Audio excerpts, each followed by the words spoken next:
सबसे पहले हम स्वैगर का थोड़ा सा आइडिया ले लेंगे कि स्वैगर हमारे पास होता क्या है और हम उसको Node.js के अंदर इस्तेमाल क्यों करेंगे। बेसिकली जो भी आपकी APIs हैं वो आपको पता है, आपकी जो क्लाइंट साइड पे उनको नहीं पता, तो उसके यूज़र इंटरफेस बनाने के लिए स्वैगर जो है वो डॉक्यूमेंटेशन भी आपकी APIs की बहुत अच्छे से करके देता है। तो वो डॉक्यूमेंटेशन करने के जो स्टेप्स हैं उनको अभी हम देखेंगे। तो सबसे पहला स्टेप जो आपके पास आता है वो आपने कुछ इंस्टॉलेशन कर लेनी है। मैंने यहाँ पे छोटी सी मिस्टेक की हुई है। आप npm nodemon swagger ui express in yaml.js को आप अपने पास इंस्टॉल कर लेंगे। ये इंस्टॉल हो रहा है और इसके इंस्टॉल होने के बाद हमारी जो नेसेसरी फाइल्स हैं वो यहाँ पर एक्सप्लोरर के अंदर क्रिएट हो जाएंगी। और जो इम्पोर्टेंट स्टेप्स हैं वो मैं यहाँ आपके पास डॉक्यूमेंट कर रही हूँ और मैं ब्लॉग जो है वो आपके साथ शेयर कर दूँगी। आप सोच रहे होंगे कि एक्सप्रेस तो ठीक है हम इंस्टॉल करते ही हैं और वो swagger.ui.express वो स्वैगर के लिए था, तो ये YAML क्या चीज़ है। YAML मार्कअप लैंग्वेज नहीं है, ये एक यूज़र फ्रेंडली लैंग्वेज है जो आप फॉर एग्जांपल अपनी कॉन्फ़िगरेशंस जो हैं वो सेव करने के लिए या डेटा ट्रांसफ़र करते हुए जो आपने रिप्रेजेंट करना है अपना डेटा उसके लिए है। Human friendly data serialisation language है सब प्रोग्रामिंग लैंग्वेजेस के लिए। यू कैन इजली सी कि यहाँ आप इसको देख के ही पढ़ सकते हैं कि this is tag and what it is defining what it wants to say. सो बहुत ही आसान है, आसानी से कोई भी लेमैन भी इसको पढ़ सकता है। And now to get an idea of a swagger, तो स्वैगर भी आपको इसी YAML फॉर्मेट के अंदर यहाँ नज़र आ रही होगी। तो ये सारी चीज़ें अभी हम देखेंगे क्या होता है। तो आप स्वैगर पे जाके एडिटर या फिर डायरेक्टली आप इस URL पे चले जाएं editor.swagger.io। आप अपना जो एडिटर है उसको स्वैगर के एडिटर में जाके चेंजेस कर सकते हैं। फॉर एग्जांपल मेरी जो मैंने अपनी API की डॉक्यूमेंटेशन करनी थी, मैंने उसका टाइटल बदलना है। यहाँ मैंने ट्रशिया लिखा हुआ है, ट्रशिया 1 2 3। तो आप देख सकते हैं ऊपर टाइटल में चेंज आ गया। यहाँ पर मैं अपनी इस डॉक्यूमेंटेशन के टाइटल को चेंज करना चाहती हूँ, वो साथ के साथ मेरे चेंजेस यहाँ पर नजर आ रहे हैं। तो बेसिकली हम अपने APIs की इस तरीके से फॉर्मेट की डॉक्यूमेंटेशन कुछ करेंगे जो इस तरह से हमें दिखेगी, ठीक है। तो फॉर एग्जांपल उसमें गेट का आपने API बनाई हुई थी /store/inventory, उसमें 200 के स्टेटस पे क्या वो सक्सेस में आपको क्या रिटर्न कर रहा है, जेसन फॉर्मेट रिटर्न कर रहा है। आपने एक एग्जांपल शो की हुई है कि इस तरह से वो जेसन फॉर्मेट रिटर्न कर रहा है। तो इसको अब हम यहाँ तो एडिटर है, ठीक है, यहाँ हम डायरेक्टली वो नज़र भी आ रहा है, बट इसको हम अपने Node.js के अंदर किस तरीके से कर सकते हैं अभी हम उसको देखेंगे। तो सबसे पहला स्टेप है आपने कुछ फाइल्स क्रिएट करनी है। बेसिक जो हम करते हैं फॉर एग्जांपल अपनी index.js और इसके साथ ही हम अपनी API डॉट यहाँ से मैं एक्सटेंशन गलत हो गया। हमने API डॉट YAML जो भी हमें सारी ये कॉन्फ़िगरेशंस दिख रही थी, ठीक है, यहाँ पर जो जो दिख रहा था वो कोड अभी हम इस API डॉट YAML के अंदर लिखेंगे, ठीक है। और साथ साथ जो हमारा इम्पोर्टेंट काम है वो हम अपनी index.js के अंदर लिखेंगे। तो वो जो बेसिक इम्पोर्ट्स हैं वो मैं आपके पास यहाँ पर लिखती हूँ। ओके, अभी आपने index.js की फाइल में जाना है और जो रिक्वायर्ड आपकी चीज़ें हैं वो आपने इसमें इंपोर्ट करा ली हैं। जैसे कि एक्सप्रेस आपको चाहिए था, आपने एक्सप्रेस में करवा लिया, और स्वैगर यूआई एक्सप्रेस आपको चाहिए तो आपने स्वैगर यूआई के वेरिएबल में रख लिया, और YAML JS चाहिए तो आपने YAML में रख लिया। ये तीनों आपकी रिक्वायर्ड चीज़ें थी। मैं बाकी कोड पेस्ट कर देती हूँ। अब आपने ये जो API.ml थी इसमें मैंने कुछ भी अभी लिखा हुआ है, शायद आपको समझ भी ना आ रही हो, मैंने वहाँ एडिटर से कुछ कोड उठा के यहाँ पर लिख दिया है, ठीक है। अब वो फाइल मुझे अपने इस फाइल में इंपोर्ट करानी थी, तो मैं YAML की फाइल को रीड करने के लिए मैंने YAML को रिक्वायर किया था, ठीक है। और YAML को फिर मैंने क्या किया, लोड करा लिया। लोड कराया किस तरीके से, ./API.YAML उसको पाथ दिया और s वेरिएबल के अंदर वो लोड हो चुकी है, ठीक है, कांस्टेंट के अंदर, सॉरी। नेक्स्ट आपने अपने एक्सप्रेस को ऐप को स्टार्ट किया और उसमें आपने जो स्वैगर की डॉक्यूमेंटेशन जिस राउट पे आपको दिखनी चाहिए वो नॉर्मली API डैश डॉक्स ही होता है, वो आपने दे दी। बीच में सर्व जो है बेसिकली आपका मिडल वेयर है जो स्वेगर को आप यूज़ कर रहे हो, ठीक है। और उसके बाद आप अपना जो आपने YAML की फाइल लोड की है वो आपने इसको सेटअप करना था अपने स्वेगर की यूआई पे। अगर तो स्वेगर ठीक है, ओके है, तो वो इसको सेटअप कर देगा। फिर आपने अपनी पोर्ट डिफाइन कर दी जैसे आप नॉर्मल करते हो कि 8083 के ऊपर वो लिसन करे और जस्ट पुश हो कि वो ओके रन हो गया है, तो हम उसको कर देते हैं। नाउ सिंपल काम आपने क्या करना है, let me save it.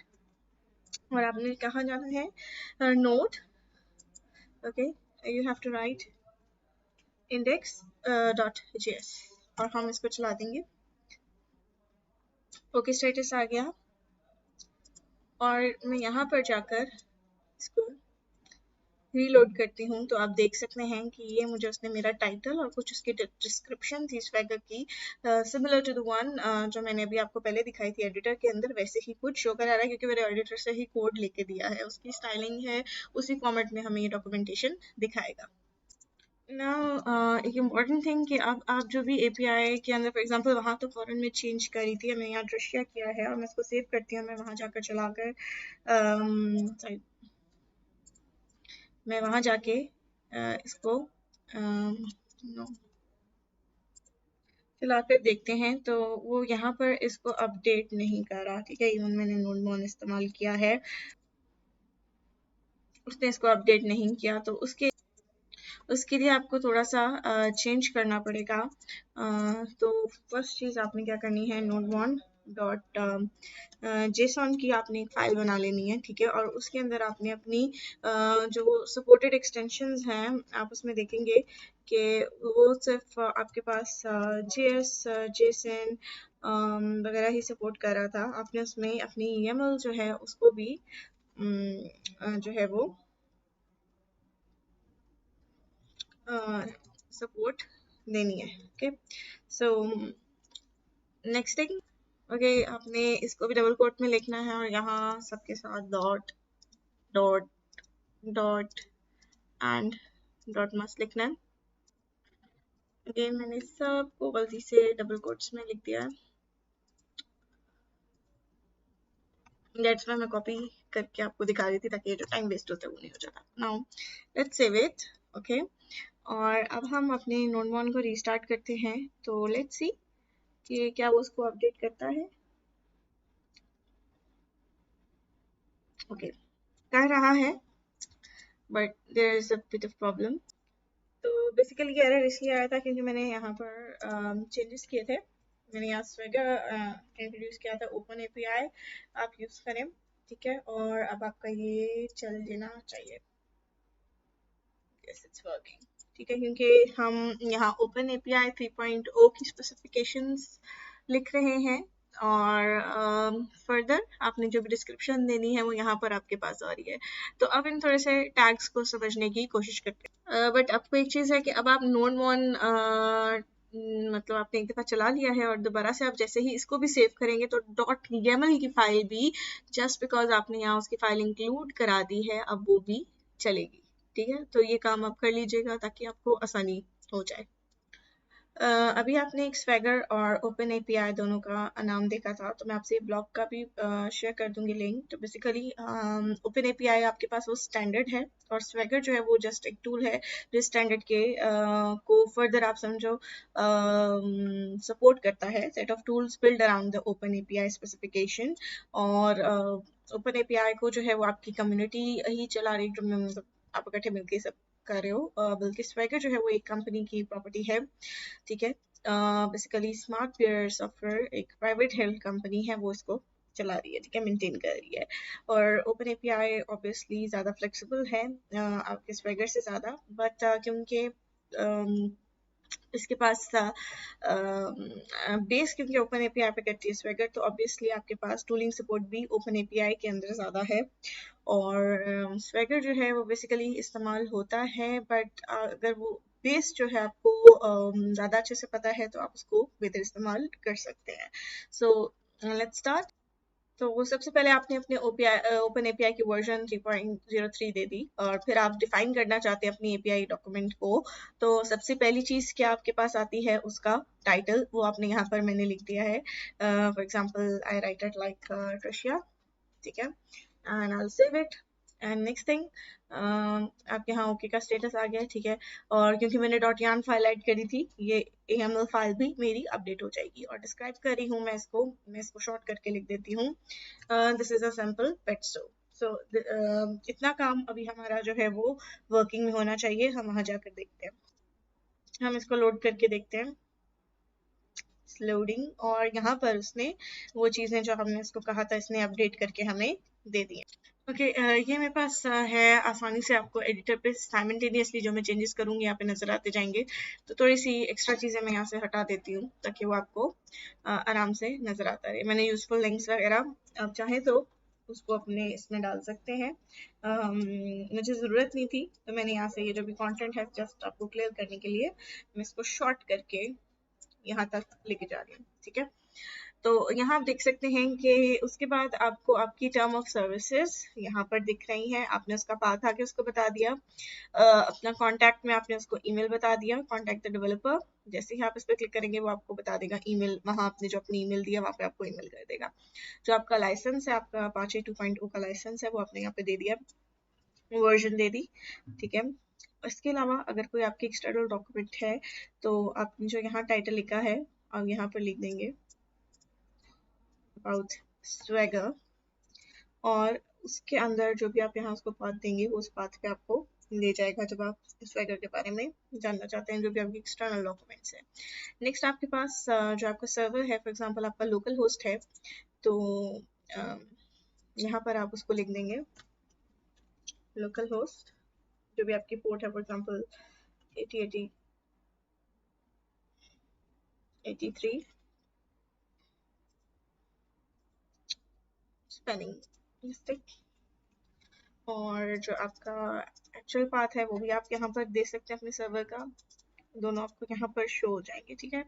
Next आपके पास कुछ टैग्स हैं। सो ये आपको चार टैग्स दिख रहे हैं, अल्फा, स्टोर, यूजर एंड पेट। तो जो आपका टैग है वो बेसिकली आप समझे यहाँ पर इसको थोड़ा सा आप समझे आपके मेन एक अल्फा टैग के अंदर, फॉर एग्जांपल स्टोर के अंदर डिफाइन की हुई है इसकी एपीआईज, एक सॉरी एक गेट है, पोस्ट है और डिलीट है, तो ये स्टोर टैग के अंदर है, ठीक है। और अल्फा टैग के अंदर अभी कुछ भी डिफाइन नहीं है। तो पहले हम अल्फा टैग को समझते हैं कि आपने क्या इस्तेमाल करना है। आपने टैग इस्तेमाल करना है, ठीक है। इसके बाद उसका नाम आपने दे दिया अल्फा, वो यहाँ आपको शो हो जाएगा। एग्जाम्पल मैं यहाँ बीटा दे देती हूँ। उस बीटा के अंदर कोई मेरे अगर एक्सटर्नल डॉक्यूमेंट है तो लाइक प्रीवियसली जैसे मैंने यहाँ डिफाइन की थी, मैं यहाँ पर भी उसको डिफाइन कर सकती हूँ। अगेन नेक्स्ट थिंग, जो मेरा अगला टैग है वो आपको क्या दिख रहा है, स्टोर का, वो आपने यहाँ पर अगेन डिफाइन कर दिया। उससे अगला टैग जो आपको यूजर्स का दिख रहा है वो आपने यहाँ पर डिफाइन कर दिया, ठीक है। तो नेक्स्ट चीज आपके पास आती है उस पाथ के अंदर, ठीक है। अब ये जो यहाँ आपको स्लैश पेट दिख रहा है, आपने यहाँ कहा सबसे पहले आपका पाथ क्या था, जो राउट था वो स्लैश पेट का था, और वहां पर आपके पास पुट की रिक्वेस्ट आ रही है और वो आपके किस टैग के अंदर आनी चाहिए, पेट के। आपने यहाँ पर नहीं भी डिफाइन किया तो आप डायरेक्टली यहाँ पर भी उस पर्टिकुलर अपने पाथ के अंदर जाकर टैग के थ्रू आप अपने उसका जो टैग है वो डिफाइन कर सकते हैं। सिमिलरली उसकी भी समरी, डिस्क्रिप्शन, वो आप नीचे उसके लिख सकते हैं। तो फॉर एग्जाम्पल हम ये स्टोर के टैग में जाते हैं। ये तो पेट का टैग है, हम इसको भी बंद कर लेते हैं, इसको भी बंद कर लेते हैं, ये सारे पेट के टैग्स हैं, ठीक है। अब बारी आती है जो आपको स्लैश स्टोर स्लैश इन्वेंट्री दिख रहा है, इसमें गेट का ऑपरेशन लिखा हुआ है और उसमें कोई पैरामीटर्स नहीं है। वो आपको कह रहा है कि जब आपका 2000 होगा तो वो आपको कुछ रिटर्न कर रहा है जेसन फॉर्मेट में, और उसको आपको एग्जाम्पल स्कीमा में यहाँ पर उसने दिया हुआ है। तो आप यहाँ पर देखें, ये चीज जो मैंने हाईलाइट की हुई है, ठीक है, हम इसकी मेजर चीजें ही देखेंगे कि वो आपसे कह रहा है कि स्टोर स्लैश इन्वेंट्री का जब पाथ आता है, ठीक है, तो वो किस टैग के अंदर है, आपके स्टोर के टैग के अंदर, उसी के अंदर आ रहा था, स्टोर के टैग के अंदर है, ठीक है। और वो बेसिकली डिस्क्राइब क्या कर रहा है, ये जो आपका गेट का राउट है कि वो आपको रिटर्न करेगा a map of code to quantities, ठीक है। गेट इन्वेंट्री आपकी ऑपरेशन आईडी है और वो रिस्पॉन्स क्या देगा आपको 200 यानी ओके के स्टेटस के ऊपर सक्सेसफुल ऑपरेशन है 200 का स्टेटस, ठीक है। और वो आपको रिटर्न क्या कर रहा है, वो आपने कंटेंट के अंदर बताया कि एप्लीकेशन के अंदर स्लैश जेसन और स्कीमा उसका आपने बताया कि वो टाइप उसकी ऑब्जेक्ट है और उसके पैरामीटर्स जो है वो पहला जो है वो इंटीजर टाइप का है, ठीक है। और दूसरा भी जो भी आप उसमें डालते जा रहे हैं वो आपके इंटीजर टाइप के हैं, ठीक है। तो नेक्स्ट आपके पास गेट के बाद आपके पास क्या लिखा हुआ है, फॉर एग्जांपल यहाँ पर पोस्ट। तो पोस्ट के अंदर आप उसको डिस्क्राइब कर रहे हो, उसको देख के पता चल रहा है कि यहाँ हम क्या कर रहे हैं, एक नया ऑर्डर प्लेस करने लगे हैं, उसके भी पैरामीटर्स कुछ नहीं है। रिक्वेस्ट जो है वो जेसन एक्सएमएल और आपके XWW फॉर्म अनइनकोडेड, ये आपको इस फॉर्मेट में शो करवा रहा है, ठीक है। तो अब आप ये तीनों फॉर्मेट्स को डिफाइन करेंगे, तो वो उसने कहाँ डिफाइन किए हुए हैं, यहाँ पर। सिमिलरली जैसा टैग था आपने कहा स्टोर के टैग के अंदर है कौन सा path slash store slash order और ये पोस्ट है, टैग का नाम किस टैग के अंदर, स्टोर के अंदर, और इसका काम क्या है कि ये एक ऑर्डर प्लेस करेगा फॉर अ फैक्ट और आपने इसको डिस्क्राइब कर दिया। प्लेस ऑर्डर ऑपरेशन आपका सेम प्लेस ऑर्डर का है, सही सेम नहीं डिफरेंट पोस्ट करना है, ऑर्डर प्लेस करना है, ठीक है। और उसकी बॉडी जो रिटर्न हो रही है उसके अंदर और सॉरी बॉडी जो आप पोस्ट कर रहे हो उसके अंदर आपके जो डेटा जा रहा है वो ये तीन फॉर्मेट्स के अंदर हो सकता है, ठीक है। नेक्स्ट आपके पास अगर वो 200 रिस्पॉन्स जो है जैसे आपने गेट पे कहा था ना, गेट में तो सिर्फ रिस्पॉन्स था, आप इन्वेंट्री गेट करे थे, आपने अपने ऑपरेशन आईडी लिखी थी गेट इन्वेंट्री, ठीक है। और यहाँ पर आप क्या कर रहे हो, operation ID place order, place order में तो आपने उसको ऑर्डर की फॉर्मेट बता दी किस फॉर्मेट में हम भेजेंगे।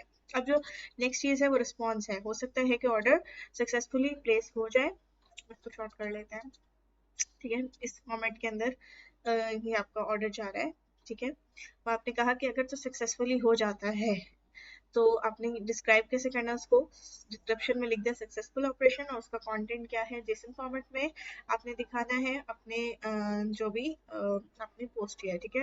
ये इसने एक एग्जांपल स्कीम आपको यहाँ पर शो करवाया हुआ है और अगर 405 आता है तो आप कह दोगे कि इनवैलिड इनपुट है। सिमिलरली उसने नीचे गेट को भी डिफाइन किया हुआ है, ठीक है। और गेट के अंदर अगेन आपके जो पैरामीटर्स हैं नेम डिस्क्रिप्शन रिक्वायर्ड, अगर आप रिक्वायर्ड ट्रू करते हो, ठीक है, तो वो जो आपसे यहाँ पर ले रहा है पैरामीटर्स ले रहा है, ऑर्डर आईडी की वैल्यू ले रहा है, तो वो आपको साफ कह रहा है कि यहाँ पे वो रिक्वायर्ड है, ठीक है।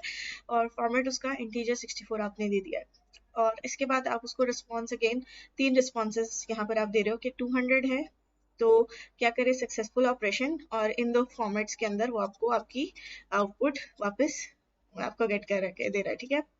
जो रिस्पॉन्स आ रहा है 200 के ऊपर, ठीक है, इन दो फॉर्मेट्स के अंदर एक्सएमएल और जेसन फॉर्मेट में, हाँ जेसन फॉर्मेट में, और 400 के अंदर आप उसको क्या दे रहे हो कि आईडी सप्लाई करो और 404 पे आप कह रहे हो ऑर्डर फाउंड नहीं हुआ। और लास्ट उसने जो डिफाइन की हुई है, हम सब नहीं करेंगे, हम मोटी मोटी कर रहे हैं, ठीक है, यस डिलीट की, और वो आपके किस टैग के ऊपर थी, again slash store slash order के ऊपर ही, ठीक है। और उसके साथ आपको वो कह रहा है के पैरामीटर्स, अगेन ये जो पैरामीटर है वो आपने यहाँ पे डिफाइन किया हुआ है, ऑर्डर आईडी उसके साथ भेजना जरूरी है। ऑर्डर आईडी भेजी और आपने उसको बताया हुआ है, डिस्क्राइब किया हुआ है ID of the order that need to be deleted, और यहाँ वो भी रिक्वायर्ड फील्ड है, जब तक ये दोगे नहीं तो वो चलेगा नहीं। और रिस्पॉन्स में वो आपको दो दे देगा 400 डिलीट करते हुए आईडी आपके डिलीट मतलब 404 पे आपको वो आईडी नहीं मिली, और 404 के ऊपर वो आपको क्या कह रहा है, ऑर्डर जो है वो आपका फाउंड नहीं हुआ, ठीक है। ये दो रिस्पॉन्सेज आपने डिलीट पे दिए हैं। तो ये ओवरऑल आपके सारे जो पाथ हैं आपने उसको फर्दर अपने टैग्स के अंदर डिवाइड किया हुआ है, और आपकी जो भी एपीआई है उस टैग के अंदर आपने उस एपीआई को फर्दर डिफाइन किया हुआ है। वो अगर पैरामीटर्स दे रही है तो क्या पैरामीटर्स दे रही है, आपको क्या रिटर्न कर रही है, तो एक बंदा जिसको आपके बारे में नहीं पता तो वो बड़ी आसानी से इसको कर सकता है। तो मैं ये सारी की सारी यहाँ से कॉपी कर लेती हूँ, ठीक है, जस्ट टू शो यू। और मैं ये यहाँ पर पोस्ट कर रही हूँ, मैं इसको सेव कर रही हूँ। ओके का स्टेटस आ गया। और यहाँ पर मैंने उसको लोड किया है, तो वहाँ जो मेरे पास प्रॉपर डॉक्यूमेंटेशन हुई हुई थी वो मैंने क्योंकि कोड कॉपी पेस्ट किया, वो मेरे पास सारी की सारी यहाँ पर आ गई है। तो आई गेस आपको समझ आ गई होगी। अगर आपको कुछ नहीं आती समझ तो आप वहाँ एडिटर पे जाके और भी एक्सप्लोर कर सकते हैं, साथ साथ चेंजेस करके उसको चेक भी कर सकते हैं।